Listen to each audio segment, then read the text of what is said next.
Olá, eu sou a Letícia Len. Eu acabei de ler Como se tornar sobrenatural, pessoas comuns realizando o extraordinário e vim contar para você.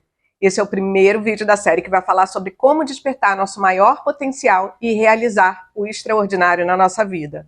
O autor do livro é o Dr. Joe Dispenza, médico e cientista. Nós já temos uma série aqui no canal do outro livro dele, que é O Efeito Placebo. Eu vou deixar o card aqui para vocês assistirem depois e ver como ele se recuperou com o poder da mente de um acidente que deixou ele paralisado e os vários estudos apresentados sobre o efeito placebo e a cura de várias pessoas a partir dele. Nesse livro aqui, nós vamos falar sobre a expansão da consciência, como o estresse afeta negativamente a sua vida e como você pode se colocar no momento presente para alcançar o seu maior potencial de saúde, relacionamentos e propósito de vida. Se você é novo por aqui, seja bem-vindo, e quem gosta desse tipo de livro já deixa um like e se inscreve para acompanhar toda a série.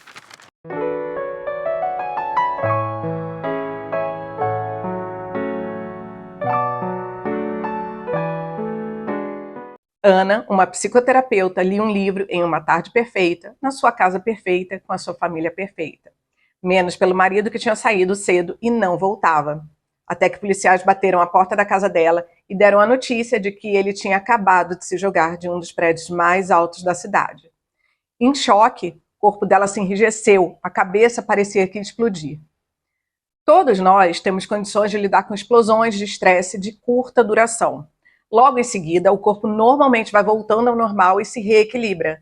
Só que Ana reviveu aquele momento sem parar pelos meses seguintes. Como o corpo não sabe a diferença do que é real e do que é lembrança, ele criava um estado de estresse todo dia de novo. Quanto mais forte é a emoção relacionada a uma memória, seja ela boa ou ruim, mais forte é a mudança da nossa química interna. A memória de um acontecimento fica gravada no circuito neural e a emoção associada a ela fica guardada no corpo. E é assim que um evento passado se torna a nossa biologia de hoje. Ou seja, quando a gente vive um evento traumático, a gente fica propenso a sentir quimicamente as emoções provocadas pelo acontecimento toda vez que a gente relembra ele. E a forma como a gente pensa e sente fica gravada biologicamente. Então, toda vez que a Ana trazia a memória do que aconteceu, ela sentia uma descarga de emoções negativas, que não sumiam rapidamente. Mas então por que ela ficava lembrando das coisas? Ela não procurava se distrair?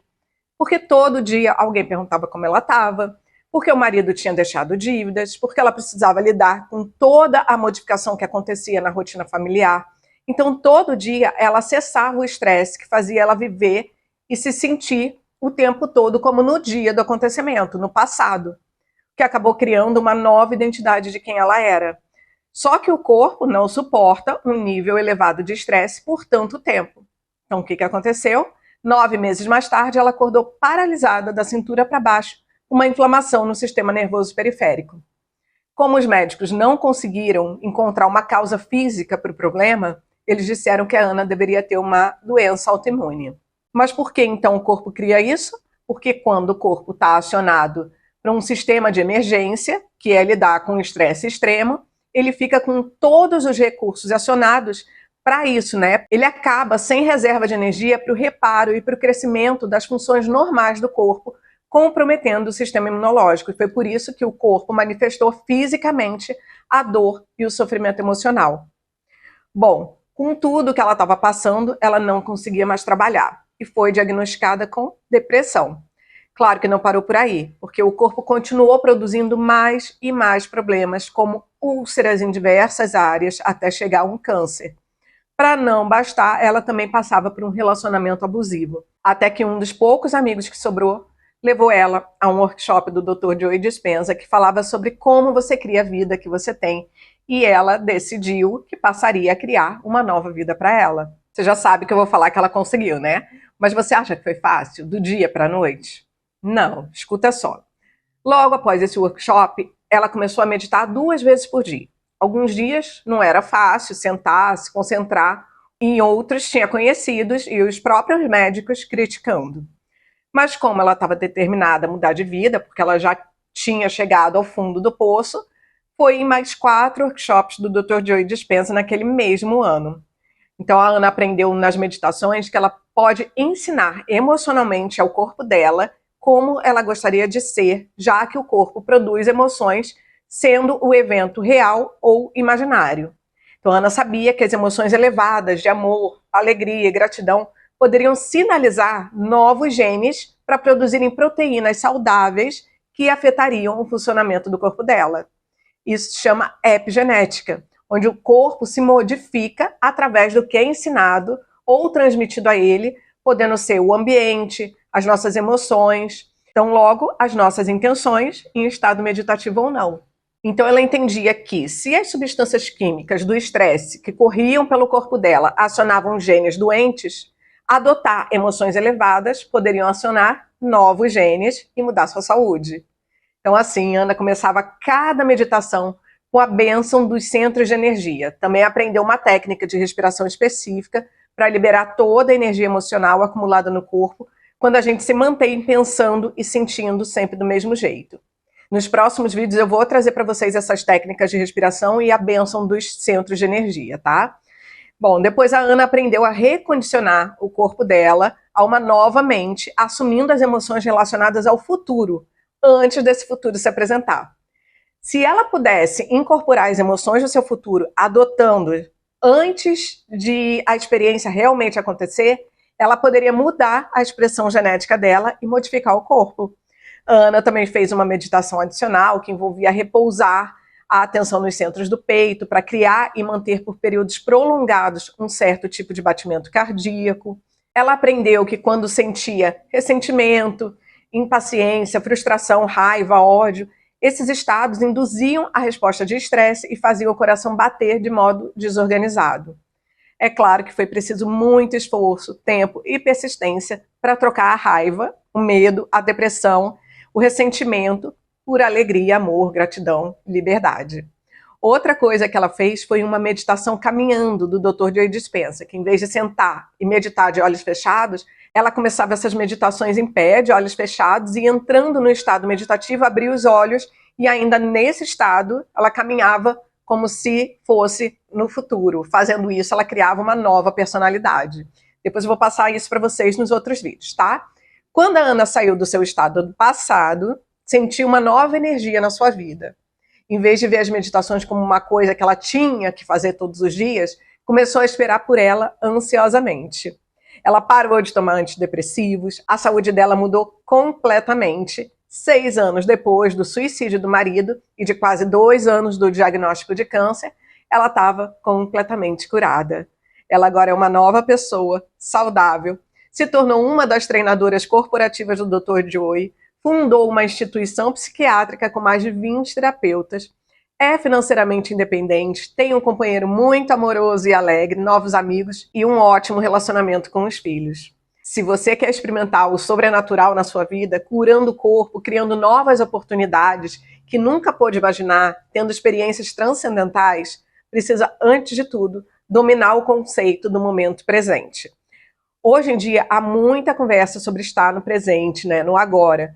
Muita gente acha que é somente não pensar no futuro nem viver no passado, mas o conceito é outro e vai exigir que você vá além do mundo físico. É aí que você consegue transformar a possibilidade em realidade. Então vamos dar uma olhada em como o cérebro funciona.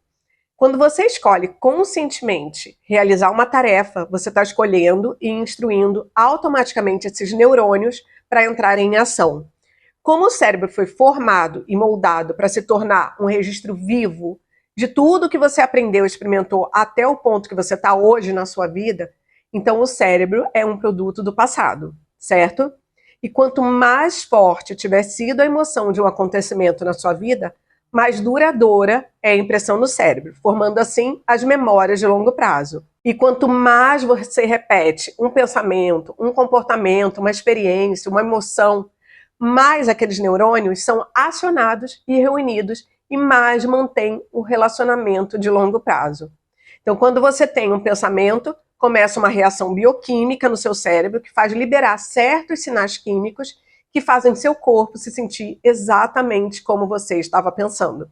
Quando você percebe que está se sentindo de alguma forma específica, você gera mais pensamentos iguais àqueles e aí libera mais substâncias químicas no cérebro para se sentir do mesmo jeito. Por exemplo, se você tem um pensamento de medo, começa a sentir mais medo. No momento que você sente medo, essa emoção te influencia a pensar em mais coisas que te dão medo. Aí esses pensamentos desencadeiam a liberação de ainda mais substâncias químicas no cérebro e no corpo, que fazem você sentir ainda mais medo. Isso gera um ciclo de como você pensa e sente, que se torna o que você é. Então você está pensando no passado. Se essas emoções influenciam as escolhas que você faz, a sua vida vai continuar sempre igual. Agora vamos dizer que ao acordar, você desliga o despertador e, deitado ainda na cama, dá uma olhada no Instagram, no WhatsApp, nas notícias. Aí você vai ao banheiro, escova os dentes, blá blá blá, tudo na mesma rotina que você segue todos os dias. Passa o dia fazendo as mesmas coisas que ontem. Se você repete a mesma rotina muitas vezes, ela se torna um hábito. Um hábito é um conjunto redundante de pensamentos, comportamentos e emoções automáticos inconscientes que você adquire por meio de repetição frequente.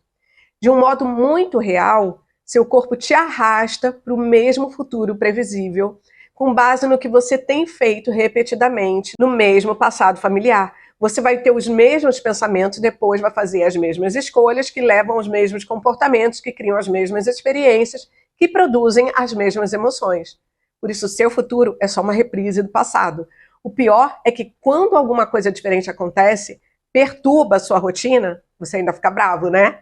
Mas a nossa energia está criando mais do mesmo. E ela é desviada no momento presente para o passado e o futuro. Aí o que sobra é bem pouca energia para você criar uma experiência desconhecida em uma nova linha de tempo.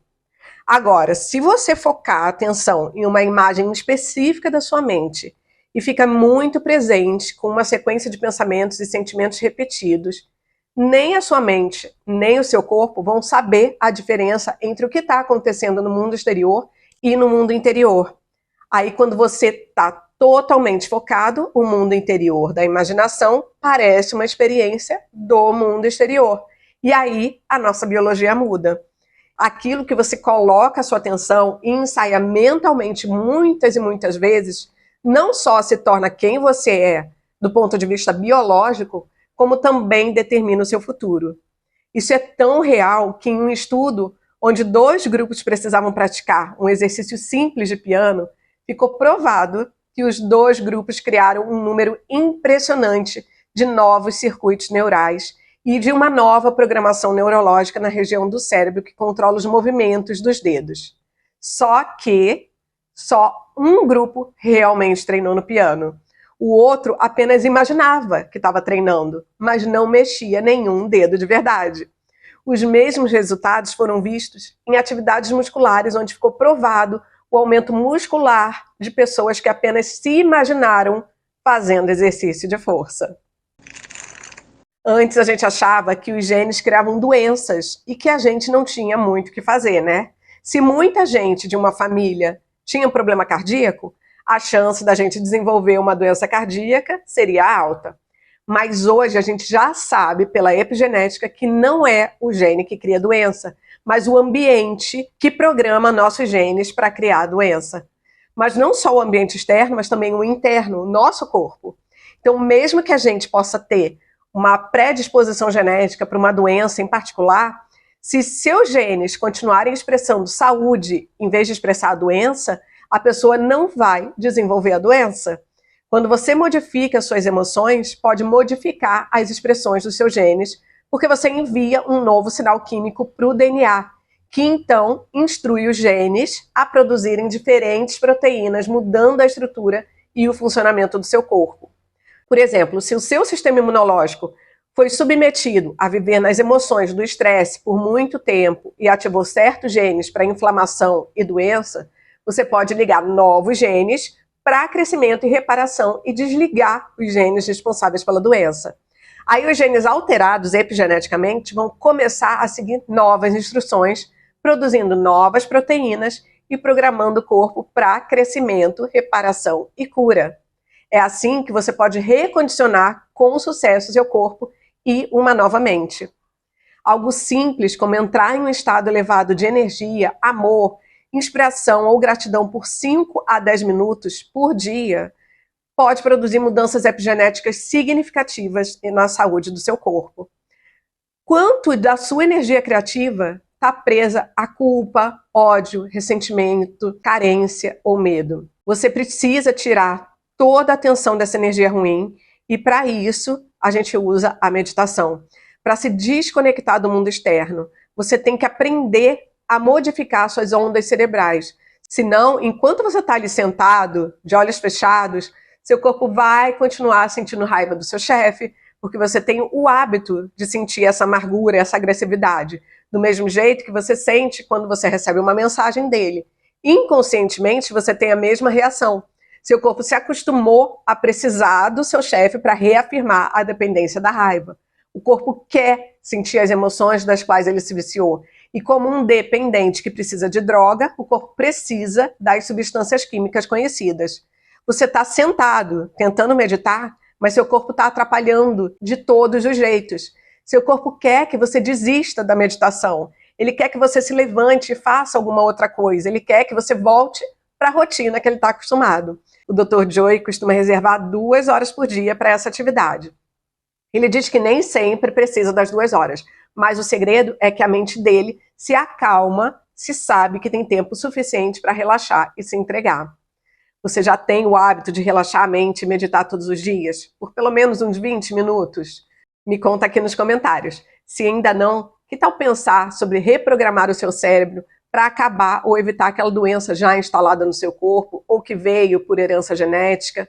No próximo vídeo vamos ver como focamos de maneira correta para criar o futuro que realmente queremos. Não esquece de curtir, se inscrever e compartilhar. Te vejo no próximo vídeo. Tchau!